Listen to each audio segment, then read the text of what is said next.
Hello everyone. Today we talk about how to fix the app of Applock Pro. Here we go to settings. Then we click on apps.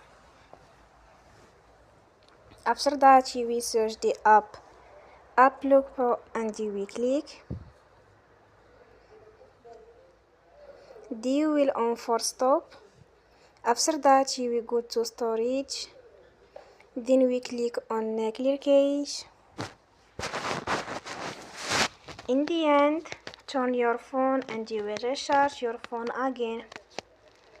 Don't forget to support us by like and subscribe. See you next time and thank you for watching.